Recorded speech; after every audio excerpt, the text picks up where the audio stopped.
A ver, impuesto país, un impuesto que se creó en diciembre de 2019, 9 días después que había asumido Alberto Fernández. Lógicamente la Argentina venía golpeada después de las PASO, el dólar había aumentado mucho, las reservas del Banco Central escaseaban. Mauricio Macri tuvo que reponer lo que era el cepo y Alberto Fernández dio una nueva vuelta de tuerca con este impuesto que pesaba sobre el dólar ahorro y también sobre las importaciones. Lógicamente la eliminación del dólar impuesto va a hacer que muchos productos caigan, no de manera lineal tal vez, con todo lo que significaba el peso impositivo, el peso tributario, pero sí que haya considerables bajas en lo que tiene que ver con alimentos que puedan llegar a venir importados, los automóviles que ahora vamos a repasar cuántos ya habían bajado en septiembre al disminuir el impuesto país y cuánto podrían llegar a caer ahora. Tendría que caer aproximadamente un 8% de lo que tiene que ver con las suscripciones de Netflix, de Amazon, de Prime, de Disney, por ejemplo, algo que lógicamente va a aliviar un poquitito el bolsillo de quienes tienen ese servicio.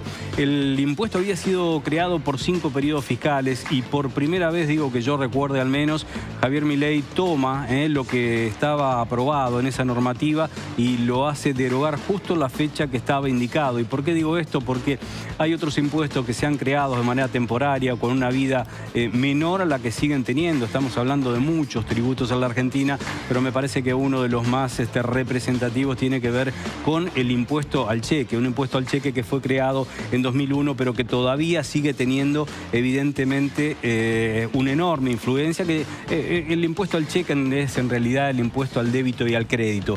Tengo algunos números acá que los voy a leer para no pifiarlos. En septiembre yo decía que ya había habido alguna baja. ¿Por qué? Porque parte del impuesto país para los importadores, que era del 7,5% y cuando asumió Milei lo elevó al 17,5%, bueno, en septiembre había bajado ese incremento que había dispuesto el mismísimo Milei. Al bajar ese 10% hubo un 2,4% promedio, que descendieron las cosas para los importados. Los enlatados bajaron el 10%, las galletas el 4% y las mermeladas 2,7%. Los autos importados bajaron el 1% y se estima que con esta eliminación del impuesto al cheque a partir de hoy 23, los autos importados pueden llegar a bajar 3% y los autos nacionales el 1%. Ustedes saben que los autos nacionales tienen un 75% de autopartes importadas, algo que la Argentina ha querido modificar y que sea más el porcentaje de autopartes nacionales, pero que todavía realmente no se ha conseguido. Yo ya mismo estoy yéndome a comprar un Porsche 1982. Sí. Te bajó el 3%, te va a bajar el 3%. El 3%. Por eso, yo con ese 3% me climatizo la pileta de me climatizo mi pileta de mi casa de invierno en llanura. Sí, tengo una casa de invierno en montaña. Me parece muy bien. A ver, ¿por qué fue importante para el fisco el impuesto país? Porque entre enero y noviembre el ingreso o el impuesto país generó la suma, la friolera, de 6,1 billones, con B larga, billones de pesos. Eso es aproximadamente el 5% de la recaudación total. El impuesto país estaba dividido en un 70% para el ANSES y un 30% para el FISO, este Fondo de Desarrollo del Conurbano, para hacer también obras y para hacer viviendas sociales. Es decir, la mayor parte iba al ANSES, otro a obras básicamente en el conurbano bonaerense. ¿Por qué para el ANSES era importante y para el gobierno también? Porque parte de lo que es el fondo fiduciario del ANSES y demás ha sido utilizado por la mayoría de los gobiernos para cubrir baches que se generaban justamente en el fisco a nivel nacional.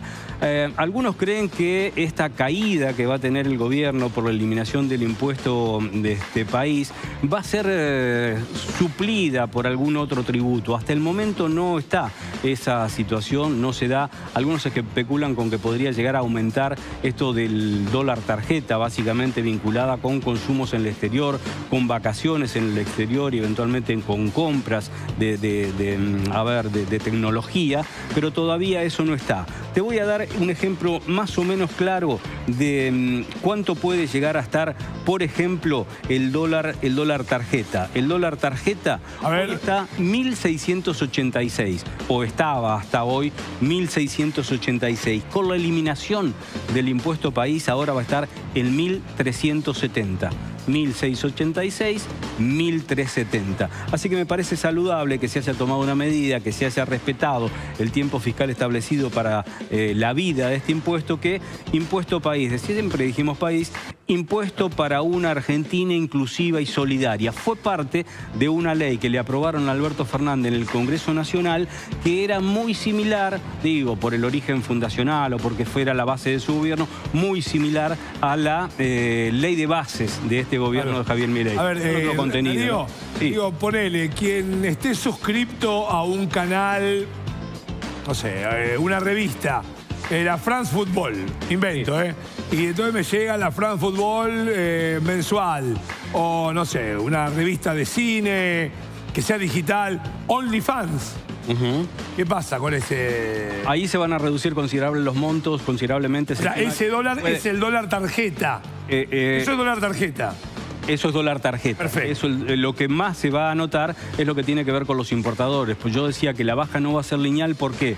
Porque muchos van a respetar esta baja y eventualmente podrán trasladar toda la reducción o la eliminación del impuesto, pero otros seguramente van a querer recuperar esa brecha que decían que el dólar no lo favorecía y por lo tanto pueden llegar a mantener precios. Pero en lo que tiene que ver con las aplicaciones que vos nombrás, se estima que pueden llegar a reducirse los costos aproximadamente un 8%. Convengamos que esas plataformas tenían un impuesto país menor por tratarse de tecnología, estaba en sintonía con los importadores, pero insisto, la afectación final sobre esas plataformas va a significar que se reduzcan en valores hasta un 8%. Ahí estamos, gracias Darío. Bien, Damián.